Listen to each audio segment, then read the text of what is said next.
Today's session marked a definitive shift in market psychology, as investors stopped looking at the energy shock as a geopolitical premium and started treating it as a physical supply crisis.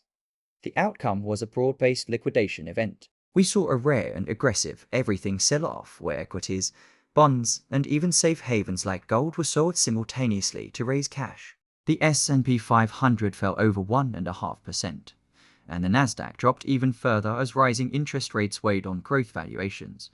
But the real story was in the cracks of the system. Crude oil surged nearly 10%, racing toward the $100 mark, while the 10-year Treasury yield spiked. Perhaps most concerning was the 12% jump in the VIX's signal that institutional fear is no longer being managed. It's being priced in. What changed today was a loss of faith in policy interventions. Earlier this week, the market held onto the hope that government reserve releases would cap the price of oil.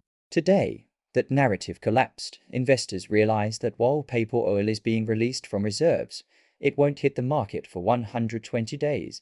Meanwhile, the Strait of Hormuz is effectively closed right now. With 400 tankers currently anchored and immobile, the market has accepted that 20% of global supply is frozen. This transition from a threat to a maritime blockade forced a violent re-anchoring of inflation expectations.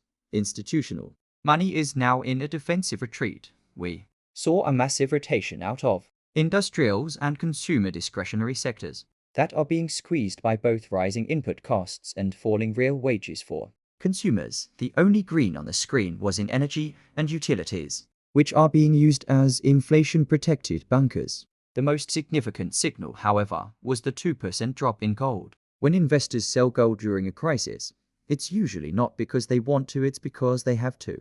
It suggests we are hitting a liquidity threshold, where institutions are forced to sell their most liquid winners to cover margin calls and losses in their bond portfolios. This brings us to a structural risk that is largely under-discussed. The liquidity cliff, the simultaneous fall in equities and safe havens, combined with the extreme strength of the US dollar, suggests that global liquidity is being vacuumed out of the system. An interesting debate in markets right now is whether this move reflects a temporary panic, or if the pain threshold for leveraged portfolios has finally been hit. I'd be interested to hear how you see this developing. Is this a healthy shakeout of weak hands, or the start of a broader systemic repricing? Feel free to share your view in the comments. The broader macro signal is that we've moved from air-driven optimism to energy-driven realism. Investors are no longer willing to look through the energy spike. The move in bond yields tells us the market now believes the Fed's hands are tied. They may have to keep rates higher for longer, even as the economy begins to buckle.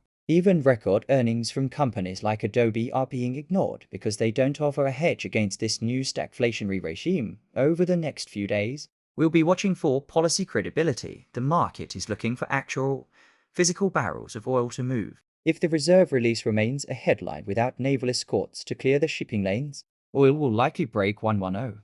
We are also watching the software sector to see if the sell-off in names like Adobe remains contained or if it triggers a deeper rating across the entire tech complex. The next phase of market direction will depend on whether the global supply chain can show any sign of resilience against these geographic choke points. The broader takeaway from today's market reaction is that we have entered a confirmed stagflationary environment where even good news is being sold. Today was a liquidation event disguised as sector rotation. For now, the key signal from markets appears to be a prioritization of cash and liquidity over growth. If you enjoy this type of calm, analytical breakdown of global markets, consider subscribing. I publish regular briefings focused on the deeper forces shaping market behavior. Thank you for spending a few minutes here today. I appreciate you being part of the channel.